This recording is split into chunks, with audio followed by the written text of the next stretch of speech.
일화와 관련된 것들이 쭉 나옵니다. 그래서 이런 그 일화를 통해서 우리가 이제 부처님이 어떻게 그 문제점을 해결하셨나는 것을 좀 살펴보는 시간으로 좀 하겠고요.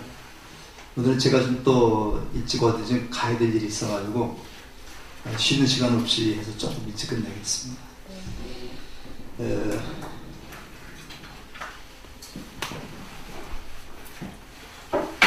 우리 교재가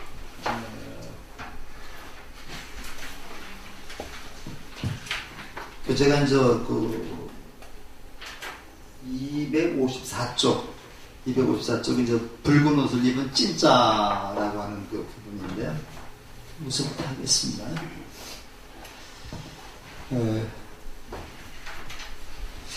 이제 오늘 제목이 이제 승가 분쟁의 극복과 교단 발전이라는 그 제목인데요. 그러니까 이제 사람들이 이제 좀 적으면은 적을 때는 이게 잘 문제점이 없었는데 사람이 많다 보니까 이제 거기서 좀 나쁜 사람도 있고 나쁜 짓 하는 사람들이 이렇게 생기는 거죠. 그래서 이제 분쟁이 이제 시작이 됩니다. 분쟁이 시작이 되는데 부처님 당시라고 해서 이런 분쟁이 없었던 것도 아니고요. 특히 그 부처님이 많은 사람의 존경과 그 다음에 존경을 얻으면서 불교 부처님의 가르침이 인도 전역에 번져나가다 이거를 실시하고 질투하는 외도들이 있었습니다. 그래서 우리가 불교에서 외도라고 하는 거는요, 외도라고 하는 것은 이제 부처님의 가르침을 따르지 않는 그런 사상가들을 외도라고 얘기합니다. 그래서 외도들이 이제 부처님을 흠집내기 위해서 이제 시기, 질투, 뭐 이런 것도 하고 또 스님들 중에서도 제자 중에서도 이게 만연해서 서로 분쟁을 하고 그러는 겁니다. 이거를 우리가 이제 슬기롭게 극복해서 교단이 발전해 나가는 일인데 이거를 우리가 이제 분쟁이라고 하는 게 분쟁이라는 것이 이제 꼭 나쁘게만 생각할 건 아니죠. 의견이 서로 다를 수가 있습니다. 의견이 다양하기 때문에 이제 분쟁이라는 건데 이런 다양한 의견이 있을 때 요거를 잘 조절하고 요거를 좋은 점만 뽑아서 이렇게 하면은 더 발전할 수 있는 거죠. 근데 의견이 다양한 것을 갖다가 무시하고 획일적으로다가 이제 위에서 지시만 내리면은 그 사이는 발전할 수가 없습니다. 그래서 이 조그마한 그 분쟁이라든가 싸움은 반드시 필요한 거죠. 부부지간에도 이제 서로 관심을 갖고 싸우게 되면은 새로운 해결방안이 나서는데 무관심하면요 서로 관심이 없으면 싸울 일도 없죠. 그래서 꼭 부부간에도 이제 싸움 없는 것만이 좋은 건 아니듯이 이 사상도 마찬가지고 나라도 마찬가지. 적당히 분쟁이 있는 것은 좋다. 근데 이 분쟁이 이게 고질화되면 이게 문제가 되는 거죠. 그래서 그런 점에 대해서 좀 말씀을 드리겠습니다. 우선 그 붉은 옷을 입은 찐짜라고 하는 그 소녀에 대한 얘기인데요. 비구, 비구니, 우바세, 우바이의 불교공도 이것이 이제 그 4부대 중이죠. 4부대 중에 이제 혼입되고 주요 도시의 차례로 청사들이 우리가 이제 절을 상사를 얘기를 하는데 그것이 수미정사 같이 이렇게 비구와 비구지도 급속도로 늘어났다. 지혜와 덕행을 배우기보다 명성을 탐하고 종족과 계급으로 우열을 논하는 비구도 생겼다. 여기 지혜와 덕행을 배우기보다 자기 이름 습자를 드러내기 위해서 그렇게 하는 사람이 옛날에 많이 있었던 말입니다. 그래서 그것이 이제 전지전능하신 하나님이라고 한다면 이것이 다 이제 사람 마음속을 보고서 다 했겠지만은 이거는 이제 부처님은 우리가 이제 전능이라는 말을 쓰지 않습니다. 그래서 이제 우리가 이제 여기 때문에 그런 인간적인 그런 모습의 부처님이기 때문에 이제 이거를 또 해결하게 되는 거죠. 그래서 깨달은 7년 부처님은 조용히 가사와 바리를 들고 사라지셨다. 그래서 서로 싸우는데 부처님 몇 번 말씀을 했어요. 불러서 양쪽에 이제 이쪽에 불러서 이제 야단도 치고 회의도 하고 이렇게 했는데 서로 싸울 기미를, 진정할 기미를 보이지 않자 부처님이 사라져버리신 겁니다. 아무도 안 데리고 있는데 사라져 버렸어요. 지대는 나태함을 경책하기 위해서였다. 그러니까 그 자식들이 우리 저기서 나옵니다. 이제 불교 그 법화에 나옵니다만은 자식들이 이렇게 말을 안 들으면요. 말을 안 들으면 이게 사라져서 내가 죽었다 이렇게 소문을 내는 겁니다. 그 법화 추리에 나와요. 그 아이들이 쭉 전다가 이제 병이 들었는데 거기에 알맞은 처방을 그 아버지가 다 해줬습니다. 너는 이걸 먹어라, 너는 이걸 먹어라 이렇게 처방을 해줬는데 안 먹는 거예요. 안 먹으니까 아버지가 멀리 나가가지고 소문을 냈습니다. 이 아버지가 이렇게 죽었다 소문을 내니까 그 아들들이 아버지가 죽은 것을 알고 약을 먹어서 병을 낫게 했다는 그런 비유가 법화경에 나옵니다. 마찬가지로 부처님이 사라지고 나서 그 제자들이 서로 반성하는 그런 내용이죠. 그래서 이때 하늘나라 33층 올라가신 부처님은 제석천과 어머니 마야 부인 천녀들에게 석도하니까 하늘나라로 올라가셨다 그러는데요. 여기 하늘나라가 우리가 불교에서는 이렇게 수미산이 있고요. 여기 수미산입니다. 수미산이 있고 수미산 위로 다 그 하늘이 있습니다. 하늘이 있는데 이 하늘이 전부 다 28천이에요. 28천이 돼서 비비상점까지 가는데 수미산의 중턱에 있는 산이 사천왕천입니다. 사천왕천이고 그 다음에 여기 있는 꼭대기에 있는 천이 제석천이죠. 제석천인데 여기서 그 28개의 하늘 중에서 사천왕천과 제석천은 땅 위에 있는 하늘입니다. 땅 위에 있는 하늘이고 요 위로부터 이 비비상천까지는 우리가 26개는 땅을 벗어나서 하늘에 있는 그 하늘인데 공중에 있는 하늘인데 이게 공중천이라고 해요. 그거를 공중천이라고 하고 지거천이라고 합니다. 그렇게 되는데 여기 아마 마야 부인이 여기 계셨던 거죠. 그래서 여기에서 올라가가지고 여기서 어머니하고 어머니 마야 부인하고 33천을 갖다가 선법을 했다 이렇게 얘기하는데 인도 성지순례 가면요 그 7번째 성지순례에 부처님이 뿅 하고 올라갔다가 뿅 하고 내려온 데가 있습니다. 내려온 데가 있어가지고 거기서 탑도 조성해놓고 그랬는데 여러분들이 우리가 본 적이 도리천이라고 그래요. 도리천인데 도리천에 33천인데 도리천에 제석천 왕이 있는 거죠. 이렇게 돼 있는데 요 28천이라고 하는 하늘이 있는데 요 하늘을 전부 다 우리가 뭐라고 그러냐 의성천이라고 해요. 그래서 우리가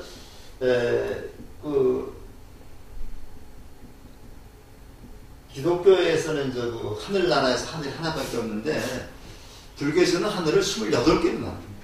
28개로 나누는데 그 28개가 그 하늘 위에 진짜 있는 곳으로 만드는 거예요.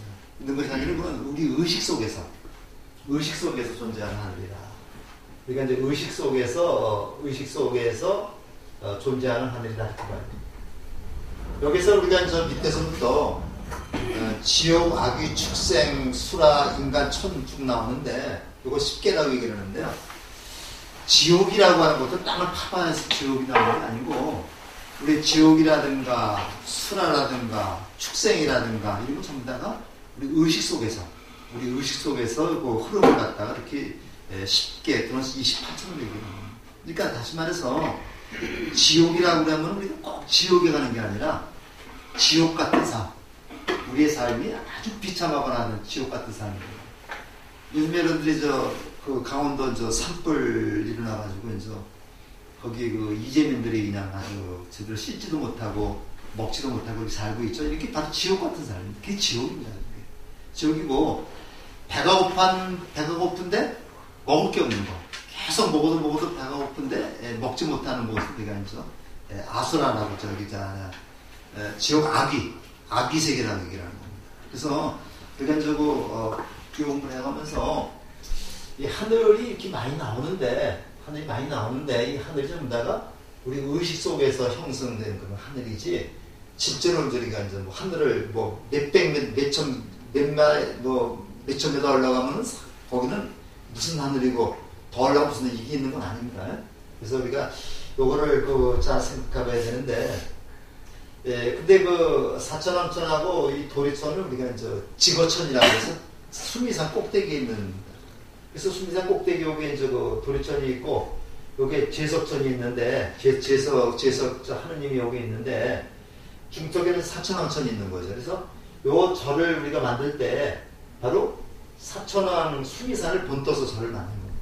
그래서 저 절의 입구에 보면 사천왕들이 지키고 있고, 꼭대기 제일 위에 올라가면 저 대웅전이 있죠. 대웅전에서 부처님이 계신데, 우리가 이제 입문반에서 잠깐 언급을 했지만은 이 절의 구조가 바로 수미산. 수미산이 이렇게 진짜 있는 산이라기보다는 불교에서 나타난 의식 속에 있는 그런 산으로 봐야 됩니다.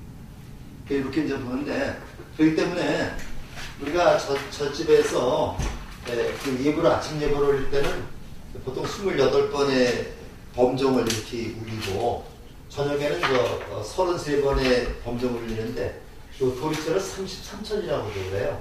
그래서 이제 우리가 아침에 예불 때 28번 종을 울리고, 저녁 예불 때 33번 종을 울리는 것은 바로 이런 데서 나온 것이다, 이렇게 볼 수 있습니다.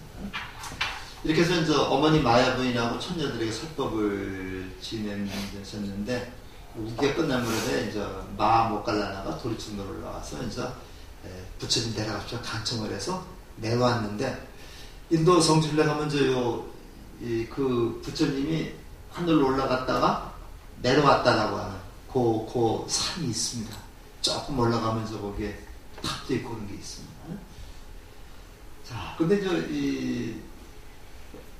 이게 모든 비구와 비구니들이 자신의 오만과 게으름을 치고 있습니다. 오만과 게으름인데요, 요 스님들이 수행자가 이제 열심히 하지 않고 오만 건방진 것을 우리가 증상만이라고 해요. 이제 우리가 증상만이라고 하는데, 열심히 수행하지 않고 그냥 좀 마음속에 건방진 생각이 간혹 들어다니는 것을 우리가 증상만이라고 해요. 그래서 이 경전에도 보면요, 증상만을 가진 사람, 증상만은 이렇게 마음속에 건방지거나 남을 갖다 멸시하는 그런 마음을 가진 사람은 성불할 수 없다. 성불할 수 없다. 그래서 불교에서 가장 강조하는 것이 이렇게 이제 시건방진 거, 그다음에 알지도 못하면서 아는 척하는 거, 이런 거 제일 불교에서 경계를 하고 있습니다.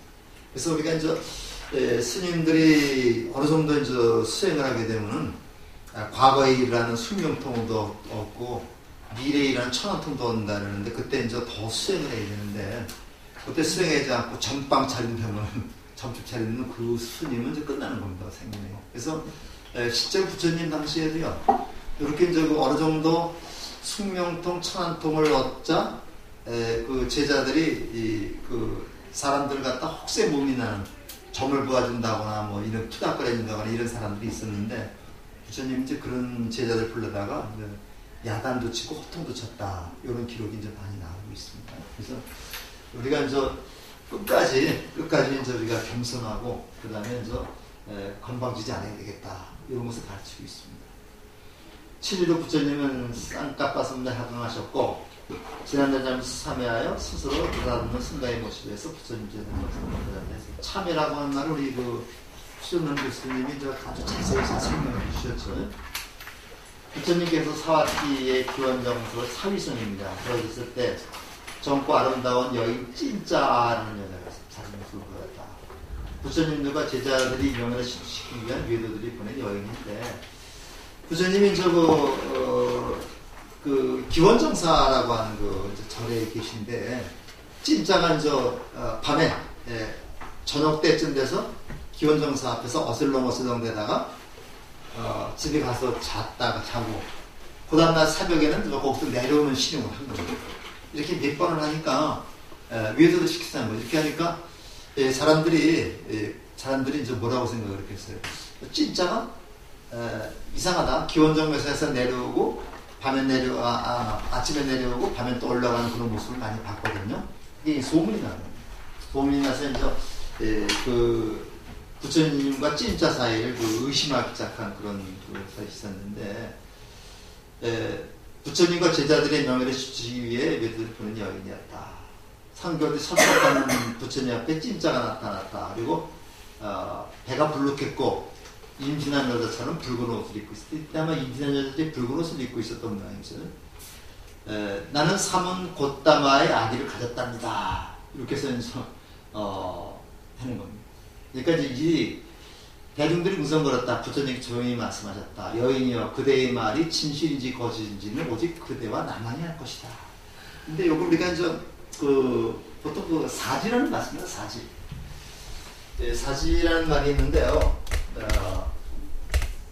우리가 이제 18사략이라고 하는 중국의 책에 나오는 유명한 말입니다. 그래서 우리가 이제 천지,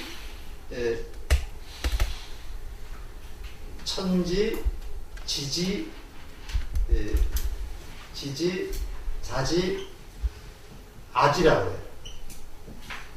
이게 이제 사지인데, 중국 후한 때 그 양진이라는 사람이 있었거든요.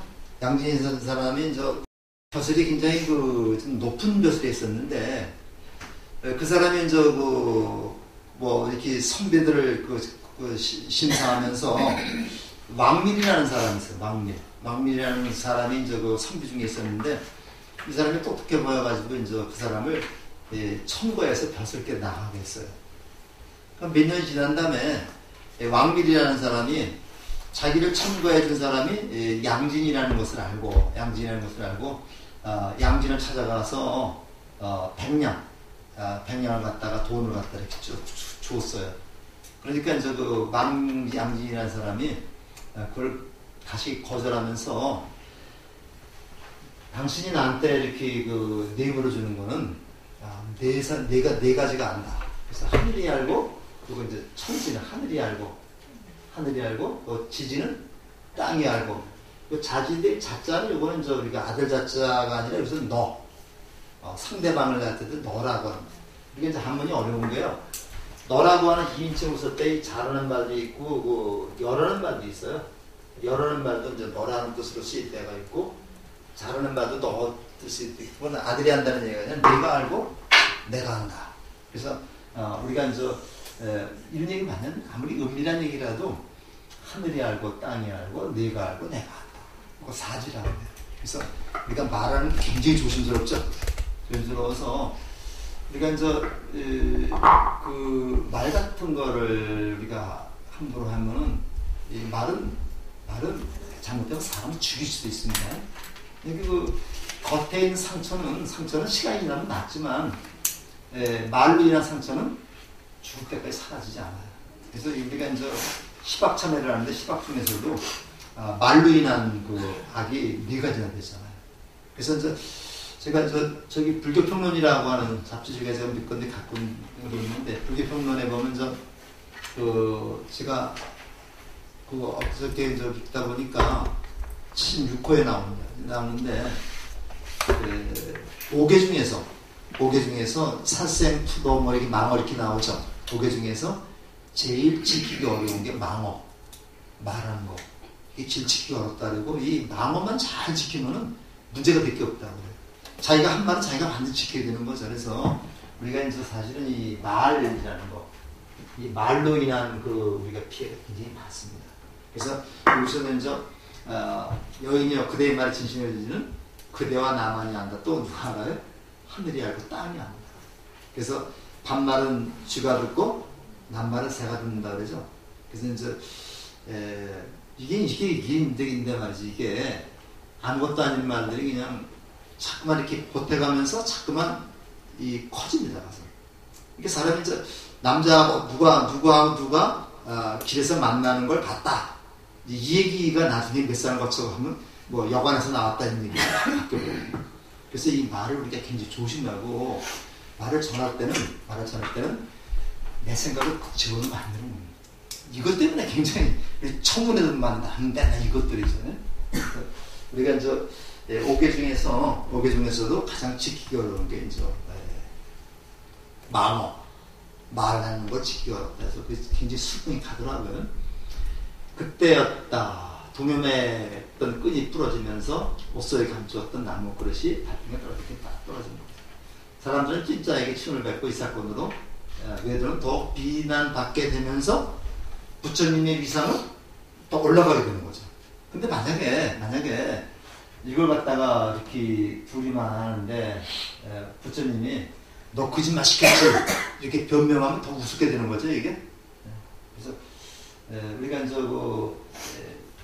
정치판에서 요즘 말을 해놓고 이게 나중에 수습하려니까 그냥 잠깐만 거짓말하고 그래서 요새는 이제 우리가 이제 어떤 게 진짜 뉴스가 어떤 게 가짜 뉴스인지 이걸 구분해내기 쉽지 않아요.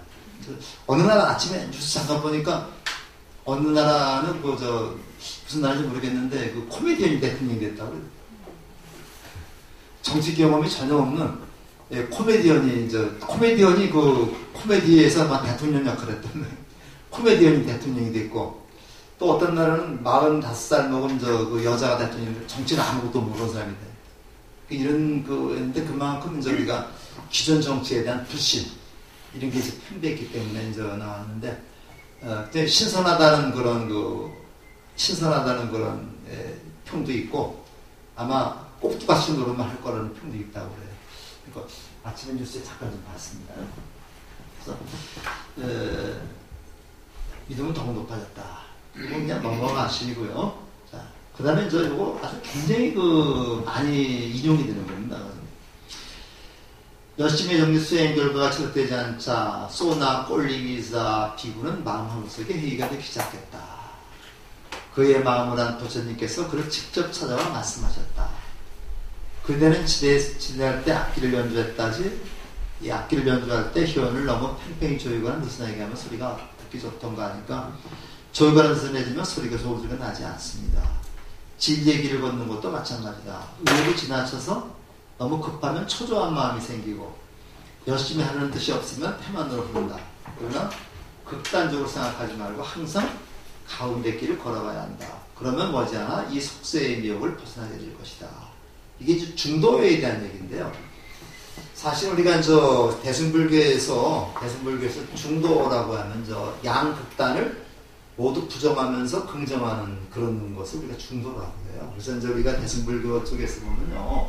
대승불교 쪽에서 보면은 우리가 모든 것이 다 옳다, 있다라고 상견이라고 그러고요. 모든 것을 다 부정하는 것을 우리가 단견이라고 해요. 그래서 우리 인생은 영원하다 이렇게 보는 것은 상견입니다. 상견이고 인생은 죽으면 끝이다 이렇게 보면 단견이거든요. 그래서 요거를 모두 포용하면서 한 단계 높은 곳으로 승화시키는 것을 중도라고 얘기합니다. 중도라고 이렇게 대승불교에서 얘기를 하는데 중도라는 것은 바른 길이다. 정도라고도 얘기할 수 있어요. 정도라고도 얘기할 수 있는데 이게 초기불교에서는 이렇게 나갑니다. 초기불교에서는 우리가 줄을 넘어 느슨하게 하면 소리가 안 나죠. 줄을 넘어 팽팽하게 소리가 안 나죠. 그래서 그건 느슨하지도 않고 평평하지도 않고 소리가 가장 잘 날 수 있게끔 그렇게 좋지 않은 것을 우리는 중도라고 합니다. 그러니까 중도라는 개념이 완전히 여기서부터 시작이 된 거죠. 여기서부터 시작이 돼가지고 중간이라는 얘기는 아닙니다. 근데 이제 우리가 소리가 줄이 느슨하다, 줄이 팽팽하다. 요 중간을 뜻하는 건 아닙니다. 중간을 뜻하는 게 아니라 느슨하지도 팽팽하지도 하면서 소리가 가장 잘 날 수 있는 조건을 갖춘 것을 중도라. 이 중간, 느슨하고 팽팽한 중간이 소리 잘 나는 건 아니죠. 그러니까 느슨하지도 않고 팽팽하지도 않은 가장 소리가 잘 난 조건을 갖추고 있는 그런 상태를 우리가 중도라는 거예요. 그러니까 우리가 중도라는 것도 이 대승불교에서 이렇게 보는 것도 결국 이거나 마찬가지거든요. 중간이라는 의미는 아닙니다. 그러면 이제 유교에서는 이걸 중용이라고 해요. 중용이라고 하는 그런 관점에서는 중간이라는 뜻도 조금 포함이 되어 있습니다. 근데 이 중용, 육의 중용이라는 말이나 불교의 중도라는 말은 거의 의미가 비슷해요. 비슷하지만 약간 다른 점도 있다 그러는데, 뭐, 이런 제가 전문적인 학자가 아니기 때문에 그건 잘 모르겠습니다만, 어쨌든 간에 중도라고 하는 개념이 여기서부터 발생이 됐다. 그래서 이제, 소나 꼴리위사는 오래지 않아 중도를 취득하고, 이제는 깨달음을 얻었다. 그래서 이렇게 이제, 저기 대승불교 쪽으로 오면서 계속 중도라는 말은 이제 뭐 분별심을 갖지 않는 것, 뭐 이런 식으로 우리가 얘기를 해주고 있습니다. 조금 더 좀 보면서, 소나는 출가에 전에 현악기를 잘 땄다. 그러니까 이게 바로 소나가 악기 연주를 잘했기 때문에 악기를 비유해서 얘기하면 훨씬 이해가 빠르겠죠. 요게 우리가 이제 근기에 따라서 이제 이렇게 설법을 해주는 걸 우리가 볼 수가 있습니다. 그래서 이제 중도는 양극단에 치우치지 않는 것. 다시 말해서 치우친다는 걸 우리 편견이라고 해요. 한쪽으로 치우치는 견해를 편견이거든요. 이 편견을 갖지 않는 것. 그걸 우리가 중도라고 생각하면 되겠습니다. 편견을 갖지 않는 것. 그러니까 우리가 사람들을 대할 때 항상 그 선입관으로 다 편견을 갖게 됩니다. 저 친구는 옛날에 내 걸 뭐 훔쳐간 적이 있었어. 그렇기 때문에 저놈은 나쁜 놈이야. 이런 편견을 갖게 되죠. 근데 사실은 그 사람이 내 것을 훔쳐갔다고 했다는 것은 옛날 얘기고 그 사람이 다시 참여해가지고 새로운 사람이 될 수도 있는 거죠. 그래서 지금 우리가 사람을 볼 때 지금 있는 그 상태에서만 봐야 되는데 이렇게 편견이 작용하게 된다면 우리는 그 사람은 제대로 볼 수가 없는 겁니다. 그래서 우리가 이제 요거를 부처님은 색칠하는 것보다 비교해서 말씀하셨어요. 하얀 바탕에 원바탕에 빨간색을 칠하면 빨간색이 잘 묻어 들어가죠. 그런데 이것이 하얀 바탕에 파란 칠을 한 그 상태 위에서 또 빨간색을 칠하면 색깔이 잘 안 먹어 들어가죠. 그래서 우리가 이제 편견을 갖지 않고 이 사람이 있는 그대로 보는 거, 실상을 본다고 그래요. 실상을 보는 것을 우리는 중도라고 얘기를 하고, 바로 그런 관점에서 이제 소냐에게 말씀하신 부처님의 가르침이 계속 교리가 발전하면서 그런 식으로 발전을 한 겁니다. 그 다음에 이제 과거생의 부처님이 또 있습니다. 깨달음 68년에 부처님께서 베사깔라 동산에 계실 때였다. 부처님께서 거시카로 성안으로 들어섰을 때 다정한 노부부가 부처님께 아들이라 부르며 달려왔다. 선생의 그분들은 500생 동안 부처님의 부모님이셨던 분인데, 우리는 보면 모르지만은 부처님이 이제 불안으로 딱 보니까 그분이 바로 이제 전생에 이제 자기 부모였다는 겁니다. 그러니까 자기 부모님은 부처님을 알아보고서 이제 아들하고 반가워서 가는 거죠. 그런 식으로. 그날 이건 오후는 매일 배삭갈로 동산을 찾아와 길을 청소하고 물을 빌어 자리에 놓고 자리를 정리했다. 그던 노부는 어쨌든 동산에 찾아왔다. 그래서 이제 이 과거생의 부모님이 부처님이 된 그 옛날의 아들을 보니까 얼마나 기분이 좋았겠어요. 우리가 이제 그런 눈이 있다면 좋을까요? 나쁠까요? 우리가 이제 과거를 아는 눈이 있으면은 뭐 좋은 적도 있겠지만 불편한 적도 많이 있겠죠? 제가 늙고 병들어 기력이 없습니다. 마음은 그렇지 않은데 이렇게 아프고 서글프고 더러워질 때 어떻게 수행이 됩니까? 그러니까 늘 이렇게 생각하십시오. 몸이란 무너지고 아픈 말 아닙니다. 몸은 아프지만 나의 마음만 아프지 말자. 이렇게 생각하자. 그러니까 우리가 몸이라는 게 나이 먹으면 늙게 돼 있어요. 늙게 돼 있는데 저는 항상 그렇게 생각합니다. 저도 나이를 조금씩 더 먹어가다 보니까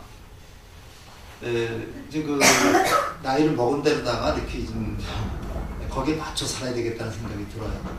그래서 뭐 손자들 이렇게 크는 것만 보다 보니까 내가 늙는 거는 모르더라고요. 모르는데 어떤 분들은 한 80 정도 좀 넘으시면은 이 세월 너무 빠른 걸 느끼나 봐요.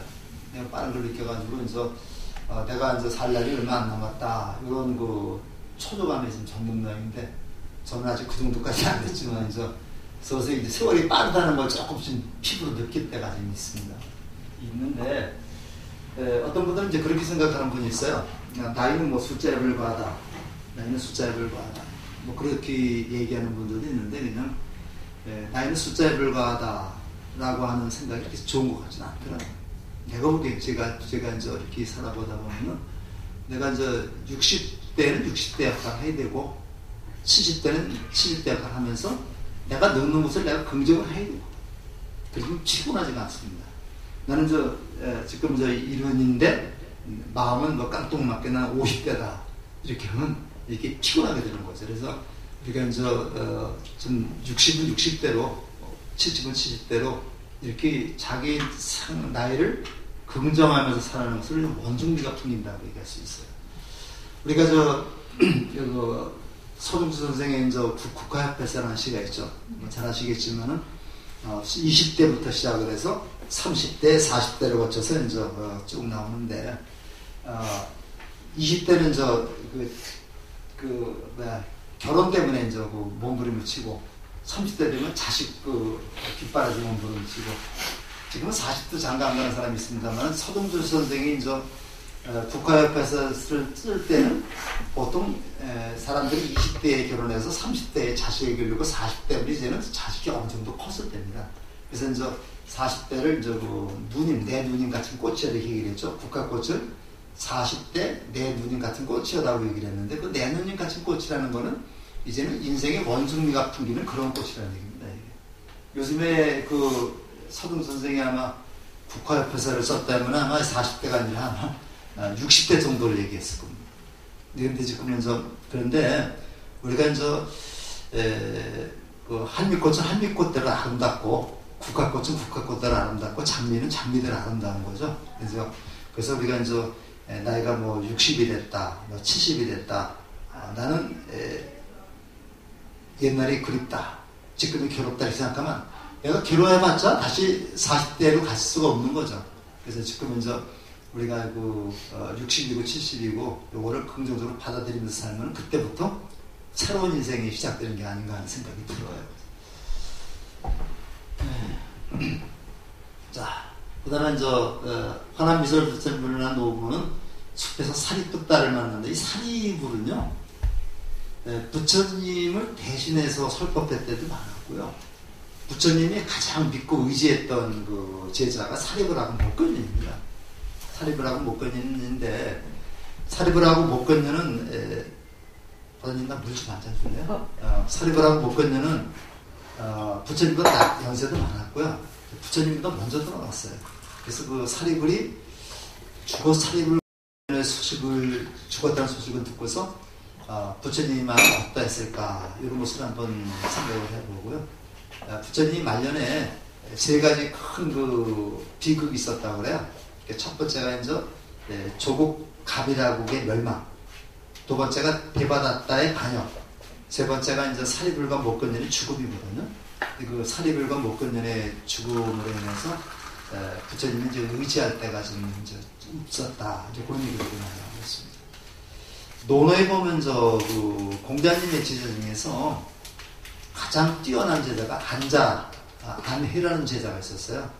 안해라는 제자가 있는데 안해라는 제자가 부처님보다 공자님보다 훨씬 먼저 죽었습니다. 죽으니까 공자님이 논어에서 뭐라고 하냐면 하늘이 나를 버렸도다. 하늘이 나를 버렸도다. 그렇게 이야기하면서 공자님이 비탄에 잠긴 그런 모습이 말씀이 논어에 나오는데 부처님의 생각도 그렇지 않았을까 하는 생각이 듭니다. 그래서 사리푸타를 만났는데 사리푸타한테 부처님이 이런 얘기를 해줬다고 자랑을 하니까 사리푸타가 그분들한테 노래 얘기를 같이 한번 읽어보겠습니다. 같이. 그럼 몸과 마음이 둘 다 아픈 것과 몸은 아프지만 마음이 아프지 않은 것의 차이도 보셨습니까? 미처 물어보지 못했습니다. 스님께서 말씀해 주시죠.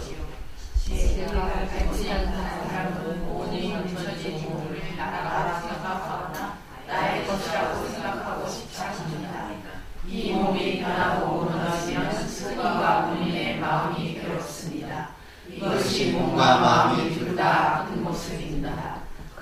부처님의 가르침에 따라 밝은 지혜를 갖춘 자들은 온 인전인 이 몸이 나의 것이라며 착각하지 않습니다. 이 몸이 변하고 무너져도 죽음과 범인으로 괴롭지 않습니다. 이것이 몸은 아프지만 마음은 아프지 않는 모습입니다. 자, 여기서요,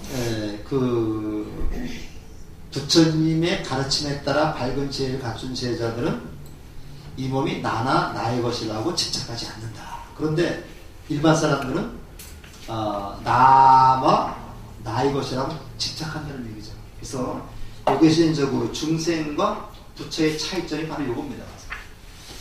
나라고 하는 것을 우리는 그거를 우리가 이제 아라고 해.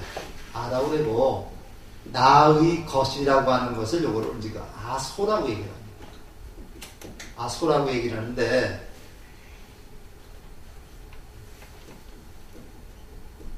아소라고 얘기를 하는데, 아소입니다. 아소라고 얘기를 하는데, 내 거와 내 것이라고 하는 것이 집착이죠. 집착인데, 우리가 이렇게 살면서, 이 꽃 한 송이가 이제 길가에 가다가 이제 꽃 한 송이가 예쁜 꽃이 있었다. 내 눈에 되게 이뻐 보였거든요. 요거를 내 것이라고 생각해서 그걸 딱 꺾어가지고 집에 가서 꽂으면 어떻게 됩니까? 한 며칠은 가죠. 며칠은 가지만 결국 죽어버리고 말죠. 근데 요거를 아름다운 꽃인데 나만 보고 내 게 아니니까, 나만 볼 게 아니라 모든 사람이 다 봐야 되겠다 이렇게 생각해서 그걸 그대로 다 꺾지 않고 있으면 그 꽃은 오래도록 갑니다. 바로 그 집착과 집착하지 않는다는 거. 내가 내 삶에 또는 내 자식들에게 저거는 내 아들이다, 내 소유다 이렇게 집착하게 되면은 그게 내가 괴로운 거죠. 왜냐하면 장가드는 아들한테 내 거라고 우기면은요, 이 아들은 마음이 딴 데가 있거든요. 딴 데가 있어야 되죠. 그것도 딴 데가 있어야 되죠. 며느리 남자가 있어요. 며느리하고 이렇게 잘 살아야 되는 거잖아.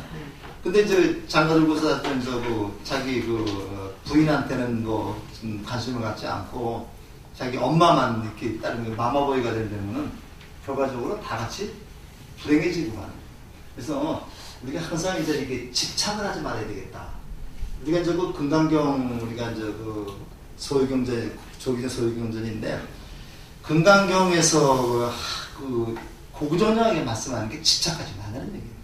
그래서 아상, 인상, 중생상, 수자상에 집착하지 말아라. 집착하지 말아라. 집착하는 순간 괴로워진다는 얘기입니다. 그래서 우리가 이제 집착이라는 것을 우리는 괴로움이라고 말한다. 이걸 우리가 이제 괴로움이라고 말한다. 그러면 괴로움을 벗어나기 위해서는 어떻게 됩니까? 괴로움을 벗어나면 집착을 버려야 되는 거죠.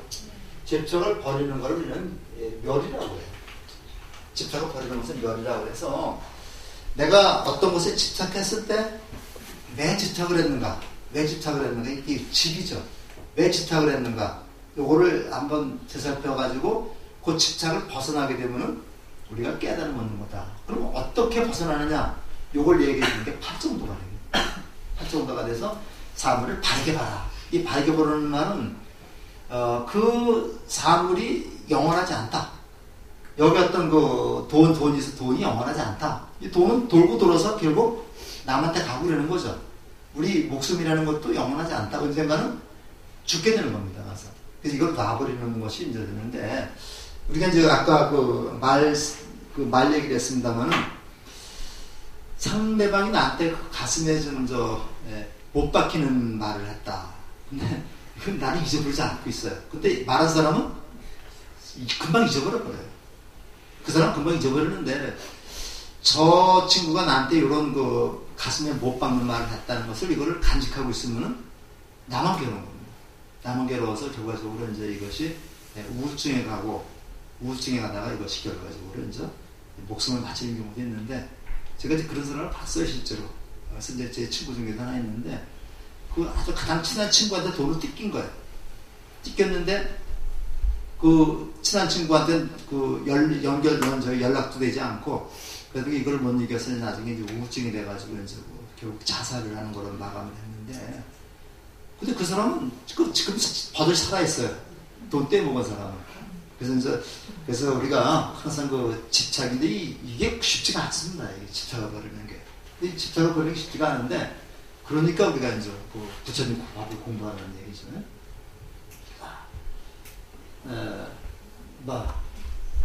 직접 돌아가셨다니까 부처님이 장례식에 참석하면서 사람은 아무리 와서 한다 해도 결코 누군가 저걸 피할 수 없습니다.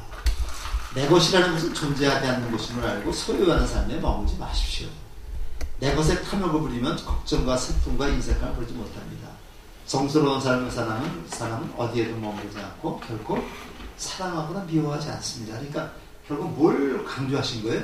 부처님은 집착하지 말아라. 집착하면 그게 괴로움이다. 그게 병이 되는 것이다. 이런 얘기를 하셨는데, 우리가 이제 특히 여긴 좀 다 이제 자녀들을 이제 결혼시키고 그랬겠습니다만, 항상 집착하고 사랑하고는 달라요. 집착하고 사랑하고 다릅니다. 내가 그 상대방을 그냥 그 좋아하는 거하고 내 것으로 만들겠다는 그런 생각이 집착인데, 내 것으로 만들지 않더라도 얼마든지 우리는 상대방을 사랑하고 우리가 이제 이해할 수가 있는 겁니다. 이게 연세들이 좀 드시면요, 이것도 이렇게 살게 됩니다. 학교 가서. 이런 거. 이게 이제 간혹 가다가 이제 요런 방송에 나온 요런 질문을 많이 하더라고요. 다음 생에도 부부로 살겠습니까? 근데 이 답하기가 매우 좀 어렵잖아요.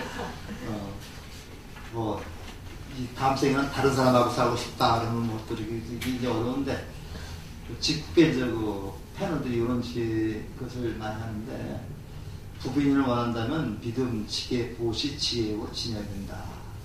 애착을 버려야 된다. 꼬삼비 분쟁 나오는데, 꼬삼비라고 하는 거기서 분쟁이 일어나는 겁니다. 꼬삼비 지역에서 아주 사소한 것 같고 있었어요. 사건을 봤다는 사소했다. 경전을 가르치는 장로가 화장실에 갔다가 배우서 갔다가 쓰고 남은 물을 버리지 않고 그냥 남겨두었는데, 교율을 가르치는 장로가 이를 제자에게 얘기했고, 이것이 대지에 퍼지면서 서로 간의 대답이 거쳐 퍼진 것이다.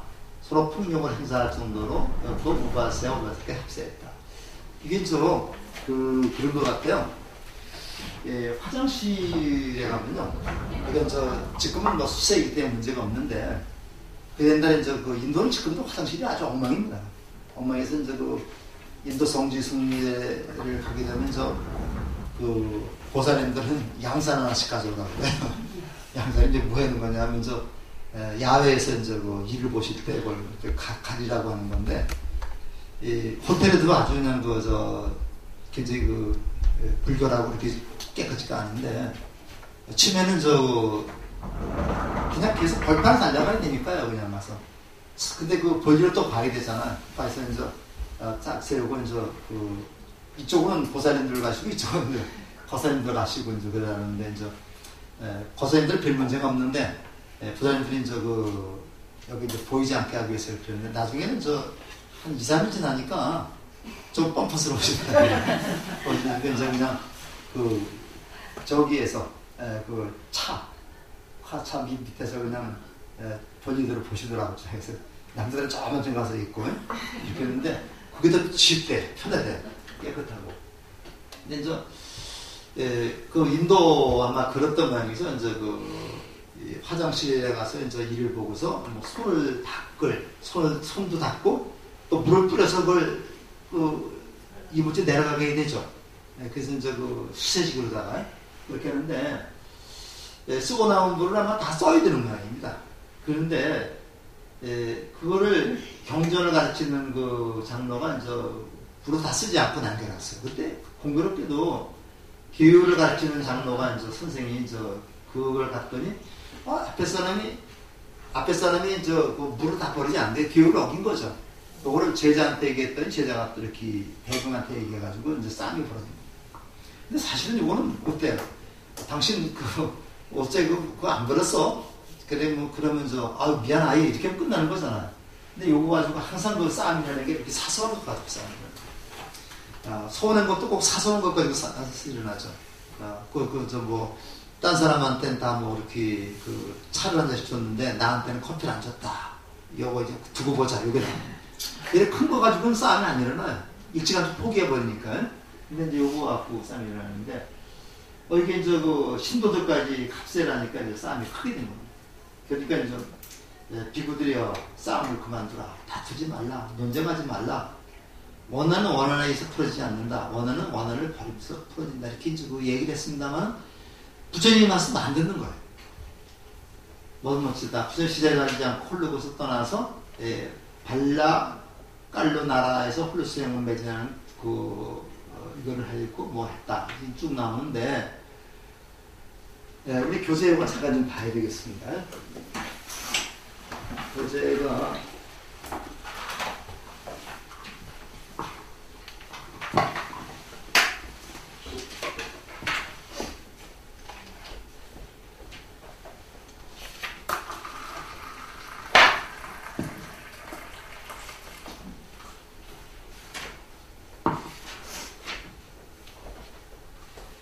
어 269쪽을 잠깐 보세요. 269쪽을 보면요. 밑에서 6째 줄 좀 보기 바랍니다. 비구들이여 싸움을 그만두라. 다투지 말라. 논쟁하지 말라. 원한은 원한에 풀어지지 않는다. 원한은 원한을 버려서 풀어진다. 나라를 빼앗고 아버지와 어머니를 죽이고 자신까지 죽이려 한 브라흐마다타 왕을 용서한 디가우 왕자의 이야기를 들려주며 부처님은 간곡하게 타일렀다. 여기 나오는데 브라흐마다타 왕하고 이제 디가우 왕자에 대한 얘기를 잠깐 하고서 좀 넘어가겠습니다. 카시왕국 옛날에 카시왕국에 브라흐마다타 왕이라는 왕이 있었어요. 있었는데 이 나라가 이제 강대국인데 이 꼬살라국을 쳐서 꼬살라국의 왕과 왕비를 꼬살라국을 멸망을 시켰어요.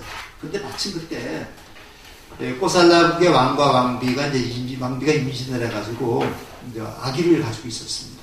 그래서 이제 꼬살라국의 왕과 왕비가 피신을 해가지고 도망을 가가지고 이제 아들을 낳았어요. 그 아들이 디가우라는 왕자입니다. 디가우인데 나중에 꼬살라국의 왕과 왕비가 있다는 것이 탄로나가지고 브라흐마다타 왕이 그 왕과 왕비를 죽여버렸습니다.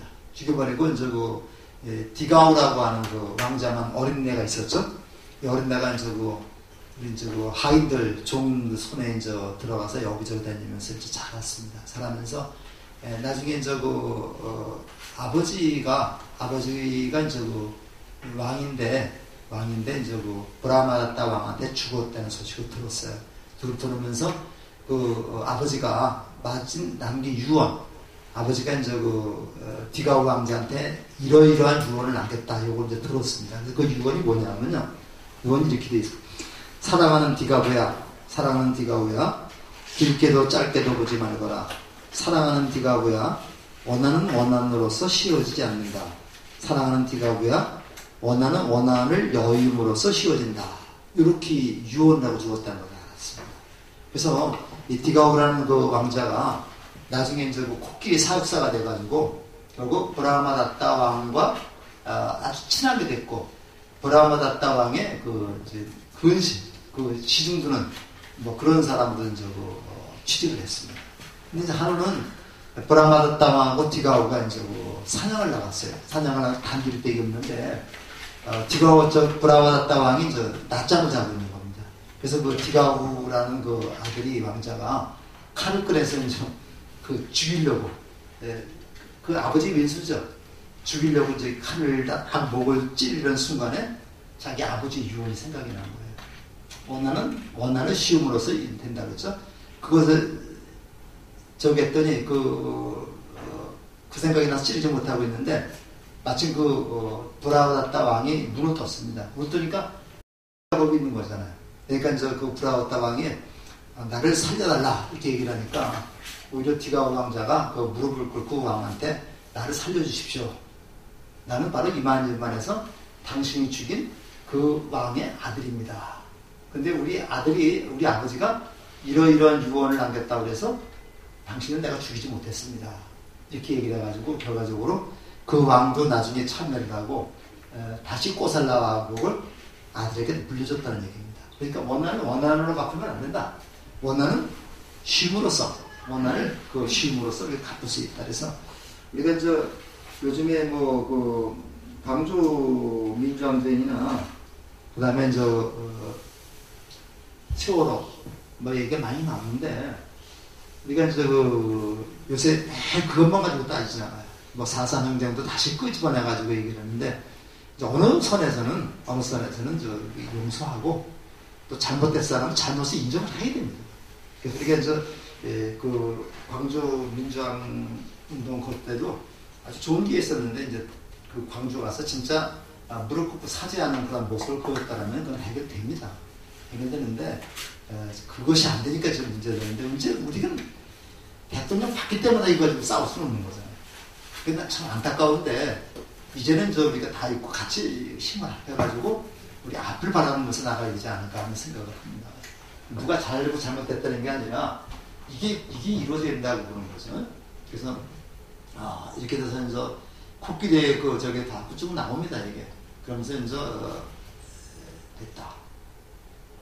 뭐 그냥 이건 좀 넘어가겠습니다. 그들의 어질고 지혜로운 동반자를 거는 앞던 공포할 수 있을 것이다. 그러나 어질고 지혜로운 동반자 승을 얻지 못했거든. 사서 가라. 그 다음에 꼬사비 분쟁에 그런 얘기들이 나오고요. 조금 더 보겠습니다. 요 부분이 나오는데 이게 습단이 빠따라고 하는 그 경쟁에 나오고 있습니다. 그래서 어떤 그 농부가 가시 바라드와자 바람이라는 농부가 밭을 갈면서 노래 부르는 겁니다. 사문이여 나는 밭을 갈고 씨를 뿌립니다. 그대도 갈고 밭을 갈고 씨를 뿌린데 드십시오. 그러니까 바람이여 저도 밭을 갈고 씨를 뿌립니다. 밭을 갈고 씨를 뿌린다. 녹습니다. 그래서 따사 바라드와자라고 하는 브라만이 불교의 부처님이나 제자들이 걸식하는 걸 보고 비꼬는 겁니다. 우리는 이렇게 열심히 일을 하는데 너희들은 왜 일도 안 하면서 먹고 사느냐? 너희들 일해라 이렇게 얘기를 하니까 부처님이 우리도 밭을 가고 일한다 그런 얘기를 하고 있는 거예요. 그래서 이것이 수단이 빠따에 보면 아주 굉장히 노래가 재밌게 나와 있습니다. 그래서 여기 보면 믿음은 씨앗, 감관을 지키는 단비, 지혜는 나의 멍에와 쟁기, 부끄러움은 쟁기자루, 삼매는 끈, 정념은 나의 쟁기날과 모리막대, 몸가짐을 상가고 말을 상가고 알맞은 양으로 음식을 절제하며 질질한 잡초를 제거하는 낯을 삼고 온화함으로 명예를 내려놓습니다. 속백에서 평화형으로 이끄는 정진, 그것이 내게는 짐을 싣는 황소, 슬픔이 없는 열반에 도달하고 가서는 두 번 다시 돌아오지 않습니다. 이와 같이 밭을 가라 불사 열매를 거두고 이와 같이 밭을 가라 고통을 해탈합니다. 이렇게 부처님이 우리도 당신처럼 농사를 하면서 먹고 산다. 이런 거를 말하는 그런 내용인데요. 이 교재에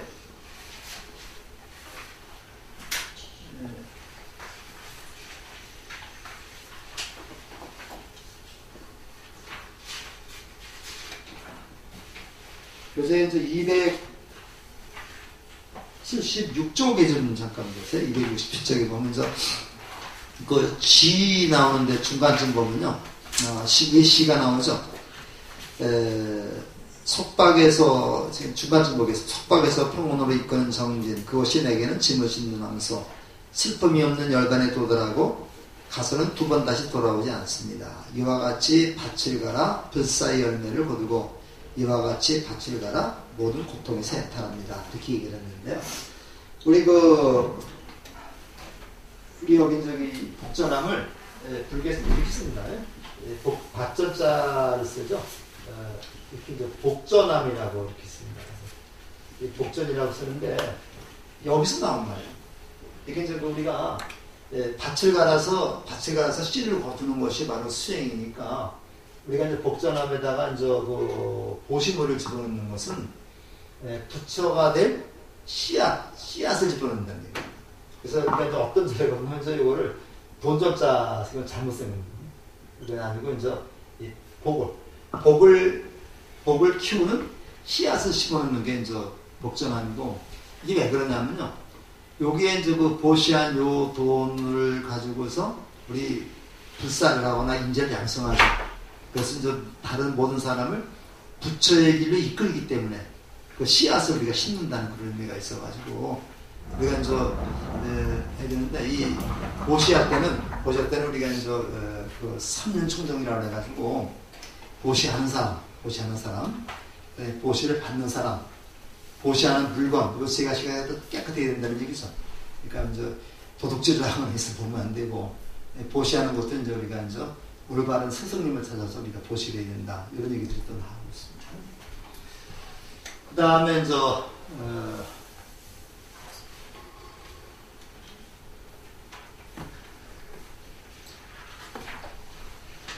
좀 보겠습니다.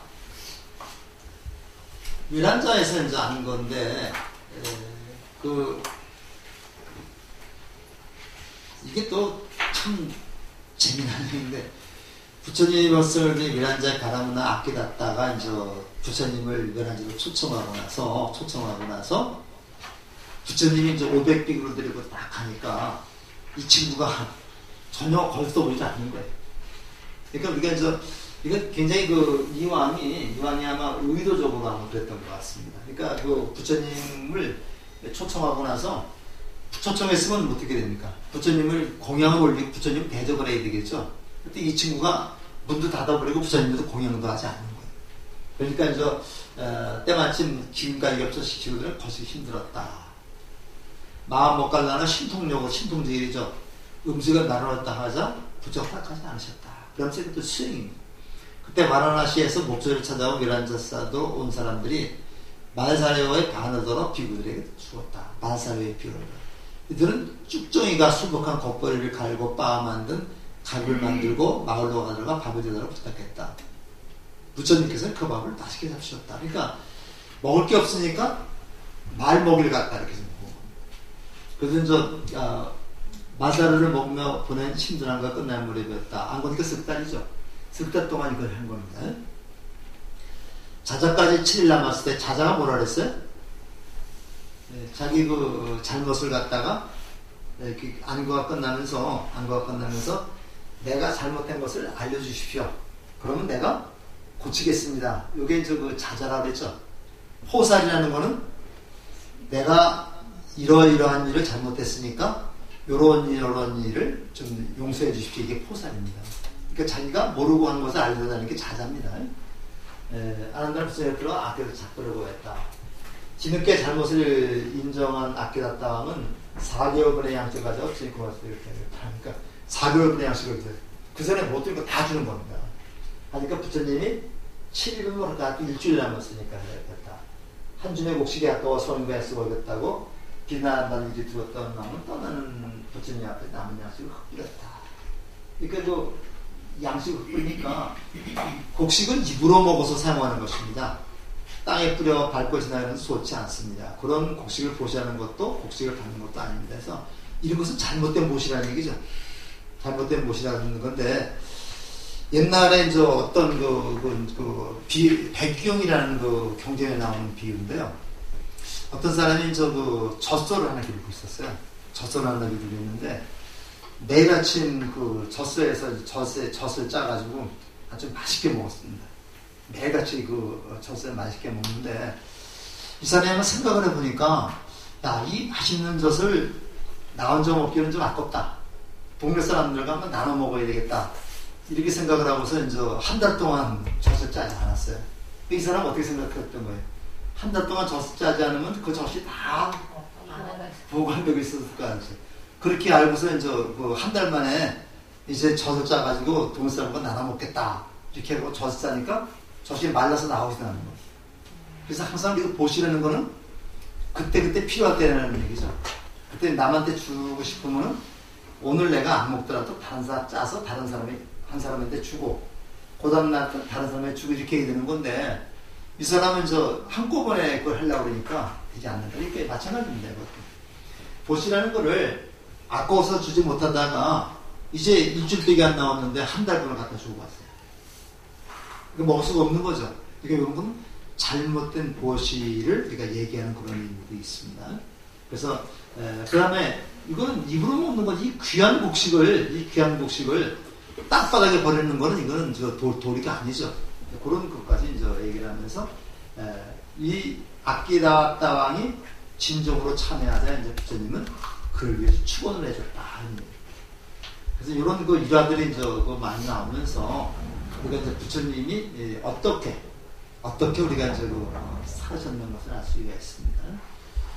그 다음에 이제 소치는 다니야라고 하는 요 대목인데, 요 대목도 우리 숫다니빠따에 이제 굉장히 많이 나옵니다. 요 대목도요.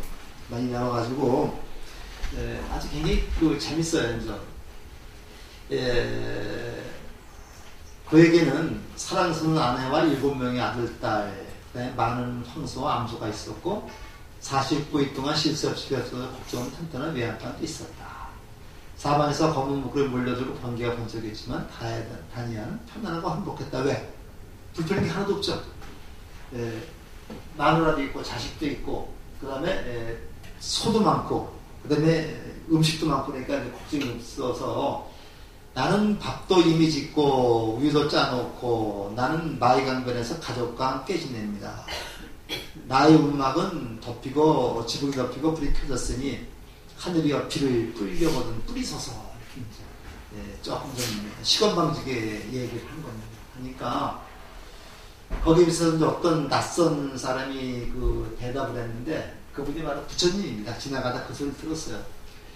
분노하지 않는 나는 마음의 황무지에서 벗어나 마하이 강변에서 하룻밤을 지냅니다.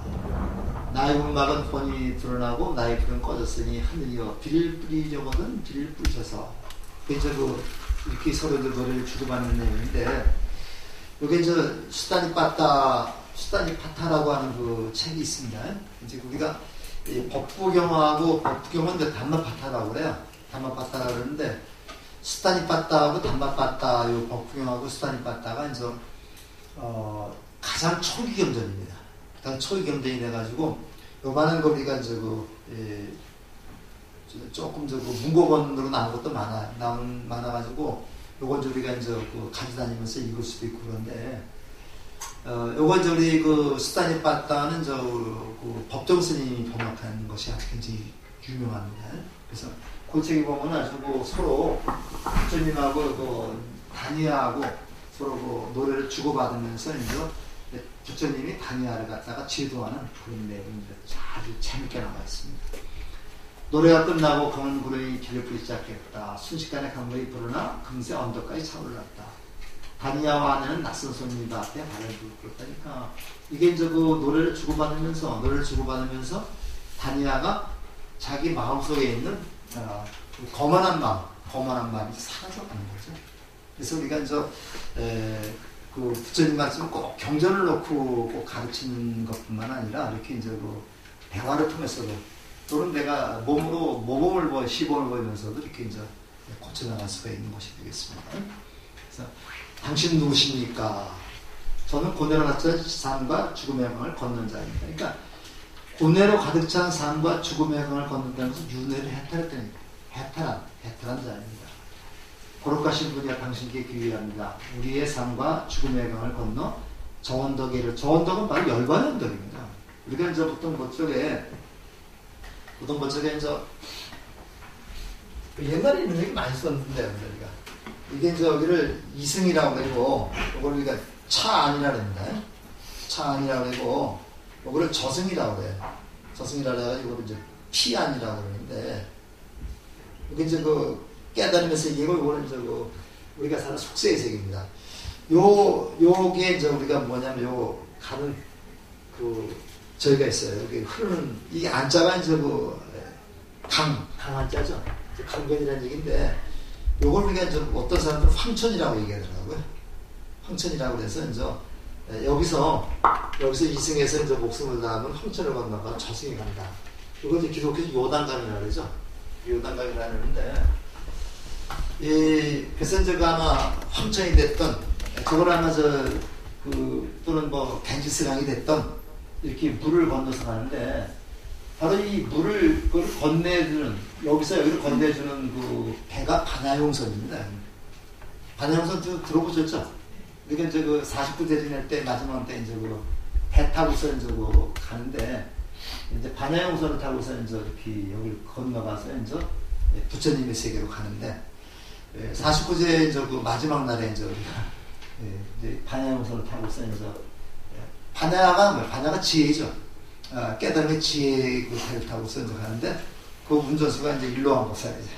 일로왕보살이 이제 다 길을 안내면서 가는 거예요. 그래서 그런 그 내용인데, 지금 생각이 잘 안 나는데, 무슨 이 반야용선 저기 그 모습을 한 그 부처님이 있는 데가 있는데, 화왕산이라고 했는데, 화왕산에 무슨 절이 있는데, 거기 가면 한 10분, 한 30분쯤만 올라가면요, 그 바위가 커다란 바위가 있는데, 그 커다란 바위 앞에 이제 부처님 그 앉은 모습이 있어요. 그래서 그 부처님 그 뒤에가 이제 그 배라고 그래서 부처님이 이제 반야용선에 딱 앞에 앉아가지고 중생 저거를 끌고 가는 그런 그 절이 있는데, 그 통창이 창평인가 어디 있는 그 산 이름 화왕산인데, 거기 이제 우리 성실도 갔었는데 잘 모르겠네, 기억이 안 나는데. 그래서 이제 요렇게 해서 이제 나오는데, 그때 악마가 말하가 와서 속삭였다. 자식이 있는 자는 자식으로 인해 기뻐하고 소를 가진 이는 소로 인해 기뻐합니다. 집착의 대상으로 말미암아 사람이 기쁨이 있느니 집착이 없는 사람에는 기쁨도 없는데, 뭐 집착이 또 나오죠. 집착이 또 나옵니다. 그러니까 부처님에서 자식이 있는 이는 자식으로 인해 슬퍼하고 소로 인해 슬퍼합니다. 집착의 대상으로 말미암아 사람이 슬픔이 있느니 집착이 없는 사람은 슬픔이 없습니다. 그러니까 이거는요, 자식을 가진 거나 소를 가진 것이 나쁘다는 얘기가 아니라, 나쁘다는 얘기가 아니라, 이것이 바로 고통의 씨앗이라는 게 아니라, 소를 가졌거나 자식을 가졌거나 이거를 집착하지 않는 거예요. 네? 집착하지 않는, 이거를 내 것으로 만들려고 하는 그러한 생각만 갖지 않았다면 괜찮다는 거예요. 근데 우리는 그 자식이나 그 소 같은 재물을 내 것으로 나만 소유하려는 그런 생각을 가지고 있기 때문에, 이게 집착입니다. 그걸 가지고 있기 때문에 우리가 괴로움의 씨앗이 된다는 얘기지. 이게 자식이 왜 저기입니까? 와서 자식이 왜 그 불행의 씨앗이 된다? 아니죠. 근데 우리가 집착을 하게 되면 그 자식으로 인해서 내가 고통을 받고, 그 다음에 내 자물로 인해서 고통을 받는다. 우리가 옛날에 어떤 스님이 쓴 책 중에서 저승 갈 때 가지고 있는 수위에는 그 주머니가 없다리죠. 주머니가 없다는데, 우리가 아무리 돈을 많이 가지고 있다 하더라도 죽을 때 가지고 가지 못합니다. 죽을 때 가지고 가지 못해요. 죽어서 그 돈은 다른 사람들도 또 가버리게 되는 겁니다. 그러니까 뭐라고 얘기를 하냐면, 요즘에는요, 내가 쓸 수 있는 돈만이 내 돈이다. 내가 쓰지 못하는 돈 내 돈이 아닌 거예요. 그래서 자기가 쓰지도 못하고 이렇게 돈을 많이 와가지고서 자식들한테 나눠줬다면 나중에 뭐예요? 자식들 서로 갖겠다고 싸우는 거죠. 근데 똑같이 나눠줘도 문제가 있고, 또 차별이 나눠줘도 문제가 있고, 똑같이 나눠주면 또 큰아들은 또 왜 내가 큰아들인데 왜 나만 지켜주느냐, 제사진 해줄 텐데 그렇게 얘기를 하죠. 또 똑같이 또 큰아들만 많이 주면은 또 막내가 또 왜 또 이렇게 차별을 하냐고 또 얘기를 하죠. 그래서 항상 그 집안이 조용할 날이 없는데, 결과적으로 자식적이 돈을 많이 모아서 거기에 집착해서 쓰지 못한다면 이거는 소용없는 일이다. 이게 내가 돈을 가지고 있을 때 이걸 갖다가 자식도 좀 주고, 그 다음에 좋은 일에도 쓰고, 이렇게 하면 문제가 없는데, 사람이 이렇게 집착에서 벗어나지 못하기 때문에 항상 내 거라고 하는 이렇게 울타리를 치고 사는 겁니다. 내 거라고 울타리 치고 사는데, 그래서 우리가 저쪽에 서울에 그 부잣집들 가보면요, 지금도 그래요. 지금도 가보면 부잣집들 가보면 이렇게 아주 담을 어마어마하게 만들어 놓고, 이제 옛날에는 거기다가 좀 유리조각도 박아놓고 막 그랬었는데, 지금 유리조각은 안 박아놨겠지만은, 이렇게 있는데, 이제 이게 자기 혼자 고립해서 사는 거죠. 고립해서 사는데, 결과적으로 그걸 우리가 행복이라고 하는 게, 행복이라는 게 나만 행복해서 행복한 건 아니죠. 나만 행복해서 행복한 건 아니고, 내 집은 아주 굉장히 고래 대골같이 어마어마한 그런 집인데, 그 동네가 아주 못 사는 동네라 가면 내 집만 대문만 나서면은 전부 다 집들이 그냥 초라하고 판자집밖에 없어요. 그러면 그 사람은 그 자기 집 앞에서는 행복할지 모르지만 밖에 나와서 행복한 게 아니죠.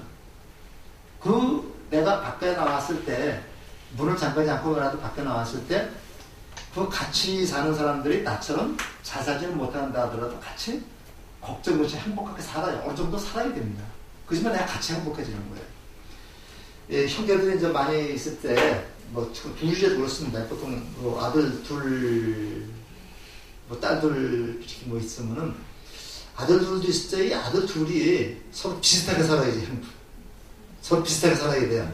저도 아들만 있습니다만은, 한 친구는 서울대학 나와가지고 아주 그냥 머리자로 판검사에서 잘 살고 그러는데, 그 친구는 아들은 그 동생은 공부를 안 해가지고 대학도 못 갔어요. 그러니까 항상 잘 어울리지가 않죠. 저들끼리 어울리지가 않아요, 이게. 그래서 서로 같이 대학을 나와서 같이 대학을 나오고 그래서 같이 사는 게 비슷해지만 이게 서로 교류도 되고 그러는데, 이게 하나는 너무 잘 살고 하나는 못 살면 안 돼. 그건 행복이 아니다. 그러니까 둘이 같이 못 살거나 같이 잘 살거나 그래서 비슷할 때 부모도 많이 편한 겁니다. 이런 걸 우리가 생각을 해보면서 보면요,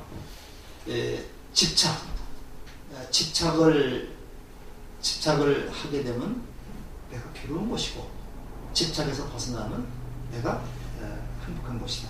그렇기 때문에 돈 같은 것도 그래요. 돈 같은 것도 내가 거기에 집착하지 않는다면은 자꾸만 이렇게 베풀 수가 있습니다. 베푸는 사람은 마음이 편안해요. 근데 맨날 베풀지 못해 얻어먹는 사람은 마음이 불안하죠. 자, 그 다음에 소치는 다니야. 사문에 살면 어떤 바람과 두려움도 없다. 걸림이 없고 자유롭다. 그런 얘기고요. 그 다음에 넘겨서 행복과 파멸의 면인데, 우리가 저기를 보면요, 그 경제를 보면은, 천인이 나왔다. 천인이 나왔다는 천자가 나왔다. 이런 말 쓰거든요. 우리가 대승경전에서 얘기 없는데, 암경이나 니까야를 우리가 읽다 보면요, 부처님이 기원정사에 계실 때 아름다운 천인이 찾아왔다. 이 천인은 어떤 사람이에요? 하늘에서 온 사람이죠. 요거는 우리가 불교에서는 이걸 외도라는, 부처님의 가르침을 믿지 않는 외도를 우리가 천인, 천자 이런 말을 써요. 그래서 우리가 진짜 요 말이 니까야나 암경에 굉장히 많이 나와요. 그래서 부처님 혼자 이렇게 기원정사에 계실 때 아름다운 치장을 한 천인이나 천자가 나왔다는 것은 외도가 부처님하고 한번 논쟁하려고 옵니다. 그래서 당신이 고따마라고 하는 고따라고 하는데 부처라고 하는데, 당신이 얼마나 뛰어난 사람인가 나하고 한번 논쟁을 벌여봅시다. 이런 얘기들이 많이 나오거든요. 그런 얘기입니다. 그래서 그래도 이들 사람들 찾아와서는 세조원에게 고따마, 붓다, 이런 식으로 해서 이렇게 얘기를 하는데, 이거는 우리가 불교 쪽 입장에서 경전을 썼기 때문에 세존이시여 이렇게 얘기를 했겠죠. 근데 세존이시여라는 말보다는 고따마, 붓다시여 이런 뜻으로 얘기를 합니다. 무엇이 세상을 살아가는 사람들에게 최상의 행복입니까? 무엇이 세상을 사는 최상의 행복입니까? 가장 행복한 겁니까? 했는데, 사실 행복이라는 말은 우리나라에서 사용된 것이 얼마 되지 않아요. 그러니까 해피라고 하는 말을 일본 사람들이 행복이라는 말로 번역을 한 거고, 그 전부터는 이제 우리 전통적으로는 이제 우리가 이제 즐거움이라는 뜻으로 많이 했었죠. 그래서 이제 우리가 안락이라는 말이나 락이라는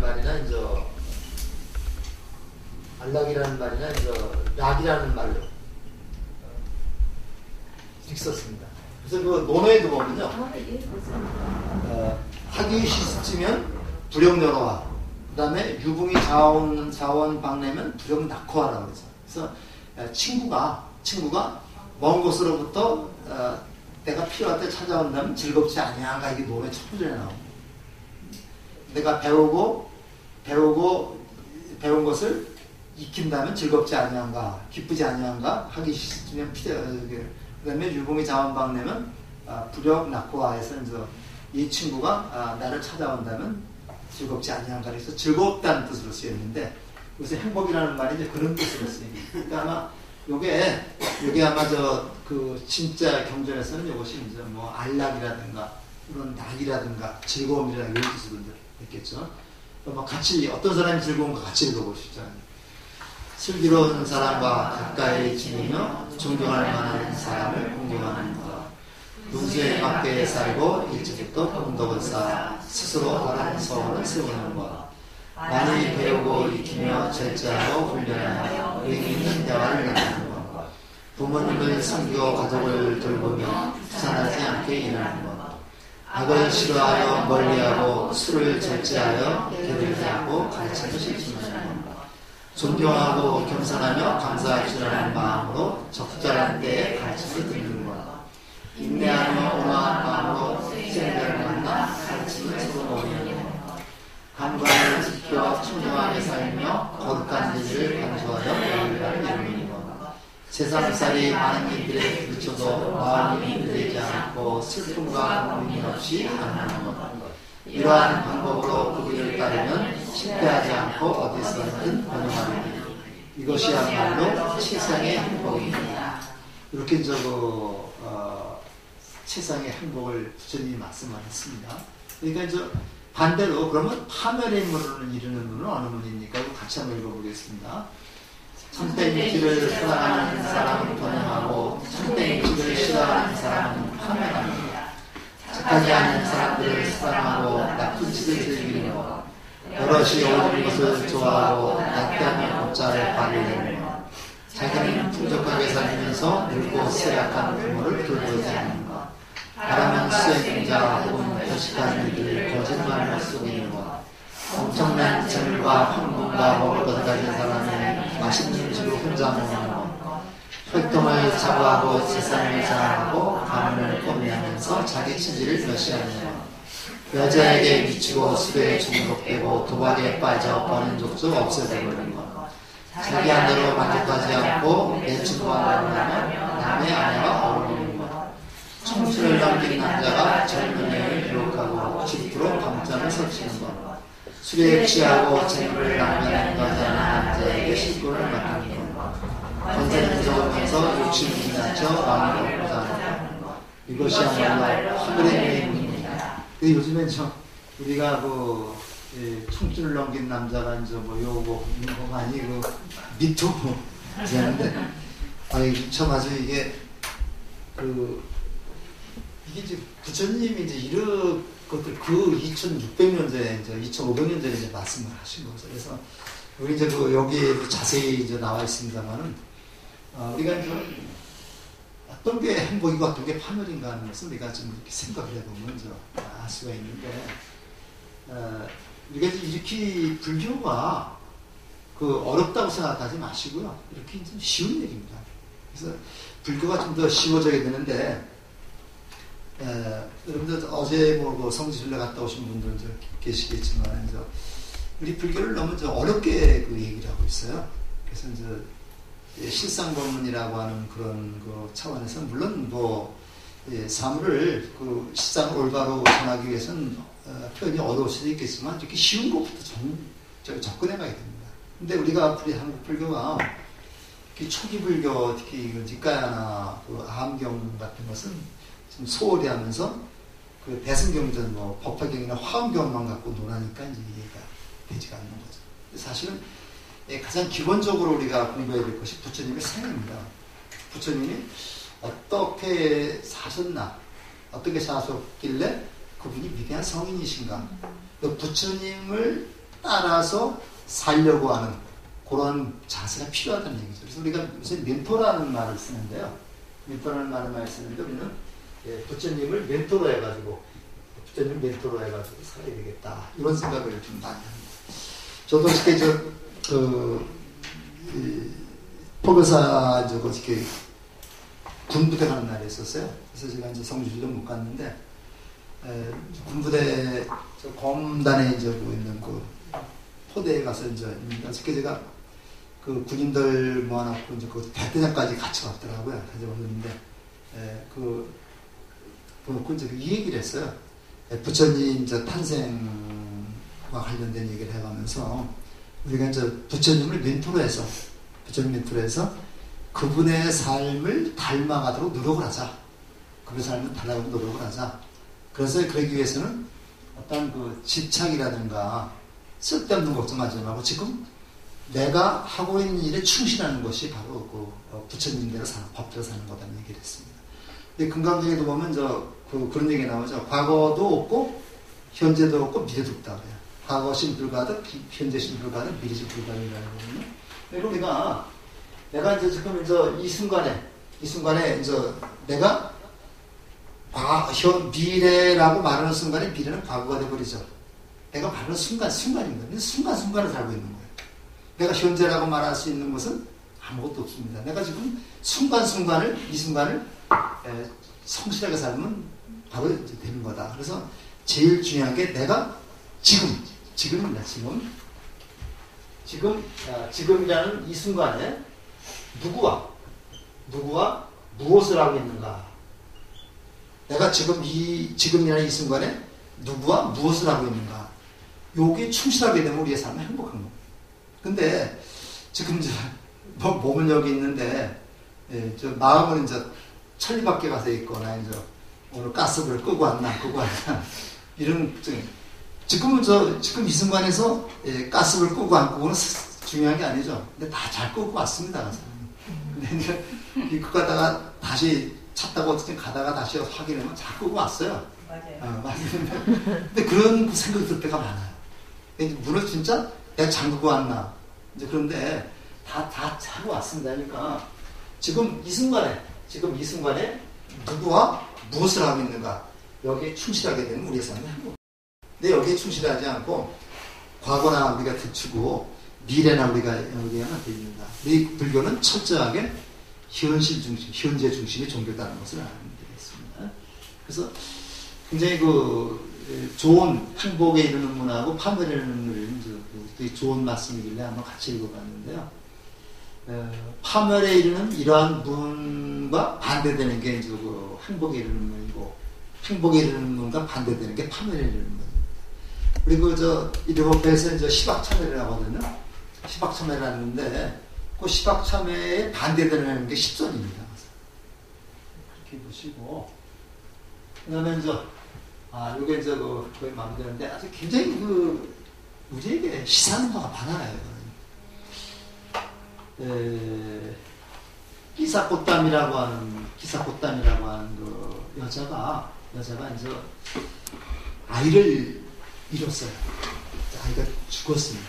이 기사꽃담이가 이제 아이를 굉장히 우리가 생각을 해보세요. 어린아이가 이제 낳아서 기르는데 아이가 죽었어요. 미칠 것 같죠? 미칠 것 같아서 이제 그 아이를 이제 데리고서 죽은 아이를 안고서 시내를 다 돌아다니는 겁니다. 옷도 그냥 맨발도 있고 옷도 다 해지고 그래서 그냥 정신이 없죠. 여기저기 다 찾아다니는 거예요. 내 죽은 아이를 살려주십시오. 찾아가는 거예요. 근데 누구도 죽은 사람 살릴 수 없죠. 이게 이제 기독교 같았으면 뭐라고 그랬을까요? 기독교 같았으면 죽은 아이를 예수님 앞에 데리고 갔겠죠. 그러면 예수님이 자 일어나서 나가거라 이렇게 얘기했어요. 성경에 다 그렇게 돼 있죠. 그래서 다리를 걷지 못하는 아이를 들어갔더니 그 예수님이 일어나 나가거라니까 일어나서 나갔다는 얘기도 있고 그러면 죽은 사람도 살리고 막 그럽니다. 그런데 부처님이 만약에 여기서 이 아이를 안고 왔을 적에 내가 살려주마 하고서 주사 한번 딱 놔고 살렸다면 이거는 불교가 아니죠. 근데 이제 이거를 이 기사꽃다미의 이런 그 설화에서 우리 굉장히 많은 걸 좀 배워야 됩니다. 헝클어진 머리카락, 눈물로 얼룩진 얼굴, 신발도 신지 않은 채 사와띠고리에 매던 여인, 기사꽃다미가 부처님을 찾아 살리라고 애원했다. 그러니까 부처님이 뭐라 그러냐면요. 여기 이제 자세하게 있는데 제가 이제 말로 하겠습니다. 그러면 내가 살려주겠다. 내가 살려줄 테니까 가서 집집마다 가서 어떤 집이든지 가서 겨자씨 한 줌을 가서 의도가 놓으라. 의도가 놓는데 단 그 겨자씨는 사람이 죽어나간 적이 없는 집에서 의도하라. 이렇게 사람이 죽어나간 적이 없는 집에 가서 겨자씨 한 주먹만 의도하면 내가 얘를 살려주겠다. 이게 이제 방편이죠, 이게. 이렇게 얘기를 했어요. 그러니까 기사꽃다미가 이제 집집마다 다니는데 겨자 한 줌만 주세요. 겨자는 다 줘요. 주는데 이 집에서 사람이 죽어난 적이 한 번도 없습니까? 하니까 그런 집은 없는 거예요. 이건 말이 안 되는 소리죠. 그래서 누구든지 사람이 죽어나간 집이 어릴 때 다 있는 겁니다. 우리가 당장은 안 죽었다 하더라도 아버지, 뭐 할아버지가 다 죽어서 이렇게 또 된 거잖아요. 이게 또 자연 현상이고요. 그러니까 이제 그 기사꽃다미는 밤새 사와뜨거리를 헤매어도 펴질 수 없었던 가부타 부처님 앞들였다. 그러면서 뭘 하는 겁니까? 스스로 깨달은 거예요. 뭘 깨달은 거예요? 사람은 누구나 죽는 것이다. 사람은 누구나 죽는 것이다. 내 아들도 죽고 나도 죽는 것이다. 다만 일찍 가고 늦게 간 것이 이제 차이가 있는 거죠. 그래서 이걸 깨달은 겁니다. 이걸 깨달아가지고 이제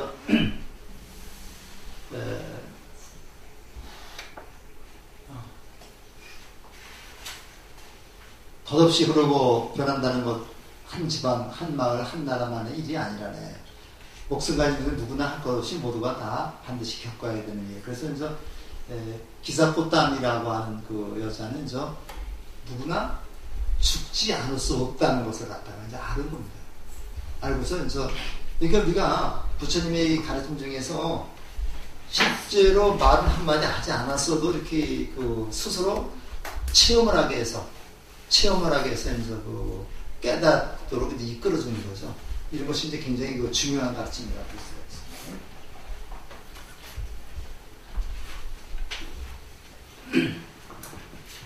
있습니다. 그래서 가련한 여인 기사꽃다미는 출가의 비구니가 되었고 번뇌에서 벗어나 평안을 얻었다.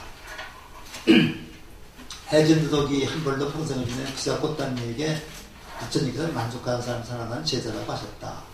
또한 빠따짜라 역시 모두 못하는 출가했는데 이때 해서 유인물에 보면요 빠따짜라로 얘기가 나오죠.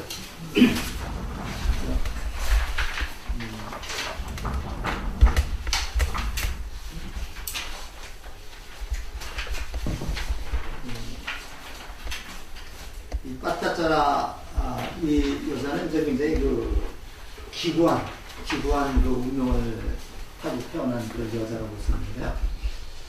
이 빠따짜라 유인물 좀 보세요. 빠따짜라는 천조각을 거치고 걷는 여자라는 뜻입니다. 그녀는 사비성에서 사는 부유한 장자의 딸이었습니다. 그녀는 너무도 아름다워 부모는 딸이 잘못될까봐 안심이 되지 않았습니다. 그래서 유혹이 될 만한 것은 멀리 치우고 사람들과의 만남을 끊은 채 엄격하게 키웠습니다. 그러나 그것이 문제가 될 줄은 몰랐습니다. 남자를 만날 일이 없었던 그녀는 그녀를 위해서 심부름해주는 남자 종과 사랑에 빠지게 되었습니다. 그들은 몰래 집을 빠져나와 다른 마을로 가서 아주 가난하게 살았습니다. 이거 산유소설이 많이 나오는 얘기죠. 우리가 이제 부모님이 아버지가 너무 엄한 그게 하도 이렇게 문제가 많아요. 근데 요새는 손자병법에 보면 장군이 이렇게 몇 사람의 유형이 나옵니다. 그래서 혼자병법이라는 책이 있죠. 거기 보면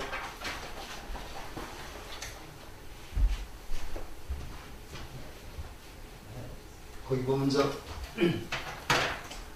용장이 있고요. 용장입니다. 요거 용장이 있고, 그 다음에 지장이 있고,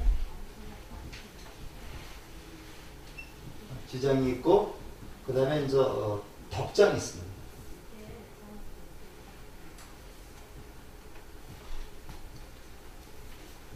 덕장.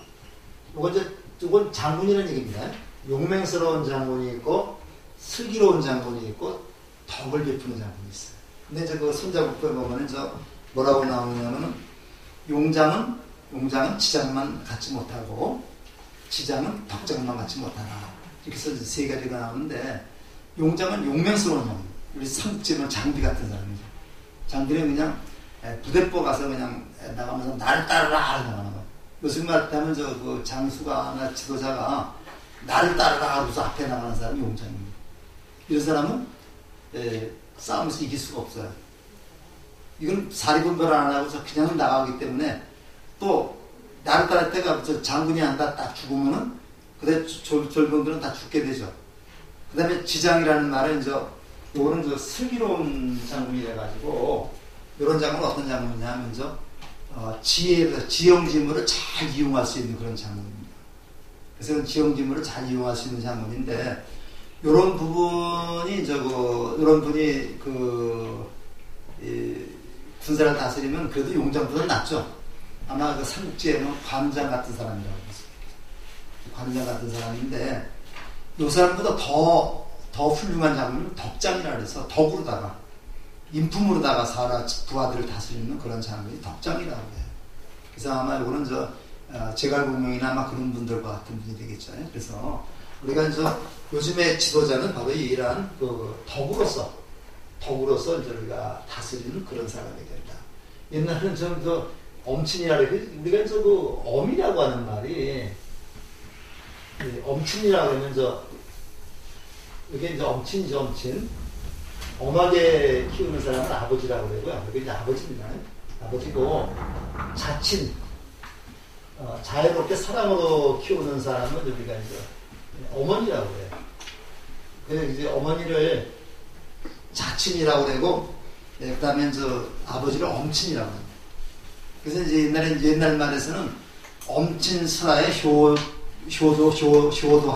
하지 않는 사람 없다 그랬어요.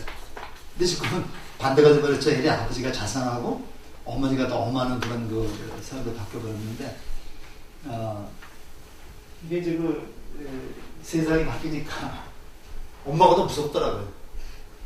경제권을 딱 쥐고 있으니까 그런 것 같아요. 경제권을 누가 짓느냐가 문제인데 요새 대부분의 집안들이 여자들이 다 경제권을 쥐고 있죠. 그냥 남자들 일만 하면 통장으로 다 쏴 들어가니까. 그래서 통장에 얼마가 있는지 저도 우리 연금이 나오는데 내 통장으로 나오는데 통장은 전부 다 우리 집사람이다.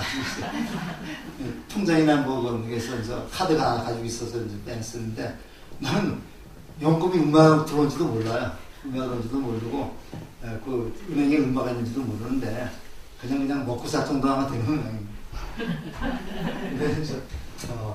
이렇게 되는데 여기서는 너무 지나치게 딸을 갖다가 이렇게 엄하게 다스리다 보니까 남자를 살릴 새가 없는 거예요. 그래서 그 집 종하고 눈이 나고 도망갔습니다. 빠따 자르는 시간이 지나 아기를 갖게 되었습니다. 해산날이 다가오자 남편에게 사마띠의 춘장에 가서 아기를 낳고 돌아오겠다고 하였습니다. 그러니까 이 당시에는 아기를 낳았다는 친정에 가는 풍습이 있었습니다. 부처님도 그랬다 그랬죠. 마야보인 친정에 가다가 아기를 낳았다 그랬습니다. 그런데 당신의 친정에 가서 아기를 낳는 풍습이 있었습니다. 그러나 남편은 갔다 안 올 수가 있잖아요. 허락하지 않았다.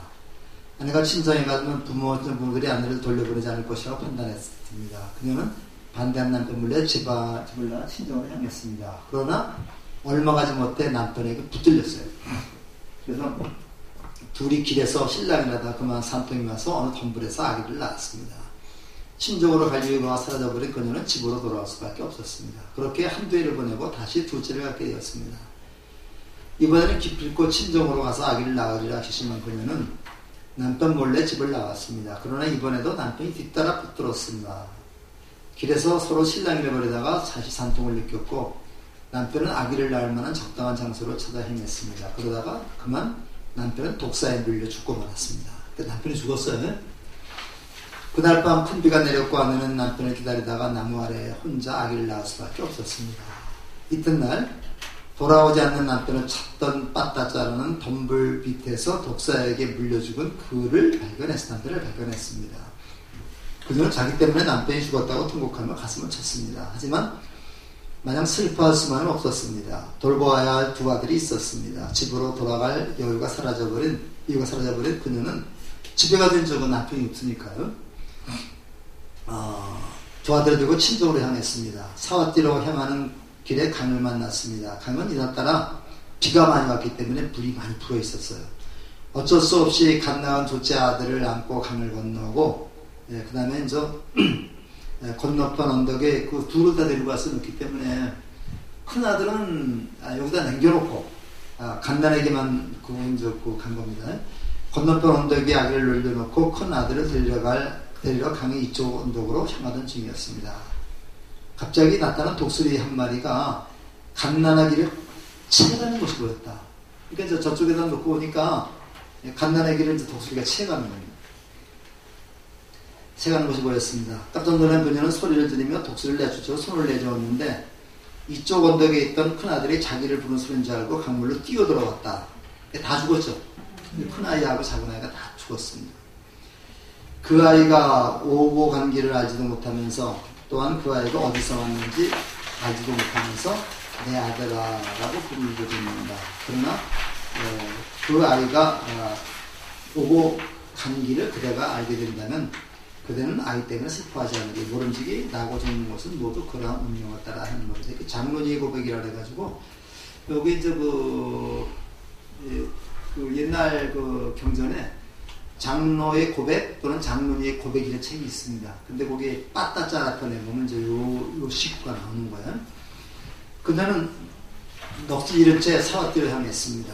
그러나 그곳에 도착해보니 친정은 폐허가 되어 있었습니다. 지난번 폭풍으로 잠들어 있던 부모와 형제자매들이 모두 죽었으며 화장까지 끝나 있었습니다. 빗단에 잠겨있던 그녀는 이 소식을 듣고 거의 미쳐버렸습니다. 그녀는 몸에 천조각만 몇 개 거친 채 울부짖으며 거리를 배회했습니다. 그러던 중 붓다가 계시는 제따와나 수도원에 이르렀다. 대중이 벌거벗은 그녀를 제지하려 하자 붓다께서 막지 말라고 했습니다. 붓다가 그녀를 다가올 때까지 가만히 계시다가 그녀에게 조용히 일렀습니다. 정신 차리라. 조심조심 네 마음을 조용히 가져라. 그때 빠따짜라는 자기 몸이 부재되는 것을 알았습니다. 그녀는 부끄러워 몸을 구부리고 붓다 가까이 말했습니다. 앉았습니다. 빠따짜라야 두려워하지 말라. 너는 이제 보호해줄 수 있고 인도해줄 수 있는 곳에 이르렀다. 이 엄청난 생사윤회 속에서 네가 부모, 자식, 형제를 잃고 흘린 눈물은 이를 헤아릴 수 없이 많다. 붓다의 말씀을 듣고 그녀는 정신이 회복할 수 있었습니다. 붓다는 죽은 사람을 너무 생각하지 말고 좀 더 깨어있도록 노력할 것이며 청정한 마음으로 열반을 깨닫도록 힘쓰라고 했습니다. 출가하게 된 그녀는 물 항아리에서 물을 떠서 꺼내 가르치다가 모종의 깨달음을 체험했습니다. 모두 3번에 걸쳐 물을 흘려버렸는데 물이 땅속에 스며들다가 점점 더 멀리 흘러가는 것을 보고 중생의 마음 상태가 각기 다르다는 것을 보았습니다. 그래서 우리가 이제 물을 흘려보내는데, 마른 땅에 물을 흘려보내는데 처음에는 물이 들어가다가 그냥 다 땅에 스며들고 말죠. 근데 그 다음에 흘려보내는 물은 조금 더 가죠. 그 다음에 마른 땅에 물이 다 차게 되면은 그 다음에 흐르는 물은 수술 잘 내려가게 되어 있습니다. 사람마다 근기가 다르다는 얘기죠. 근기가 다르기 때문에 빠따짜라는 이렇게 어려운 이런 어려운 일을 겪는 경우가 쉽지 않나요? 이런 어려운 경우를 겪었지만 출가해서 마음을 안정시키고 수행해서 이제 훌륭한 깨달음을 이루게 됐다는 그런 내용입니다. 그래서 이런 설화들이 경전에 굉장히 많아요. 굉장히 많기 때문에 우리가 이제 조금만 생각을 해본다면은 우리가 이제 법화경이나 화엄경 같은 그런 어려운 경전이 아니더라도 이런 경전을 통해서 우리가 이제 부처님의 가르침을 우리가 공부하고 그다음에 점차 차츰 우리가 계속해 간다면은 법화경이나 금강경에서 말씀하는 부처님의 말씀을 우리가 올바로 이해할 수 있지 않을까 생각합니다. 지금 45분인데요. 여기서 끝내겠습니다. 점심 맛있게 들고 가세요.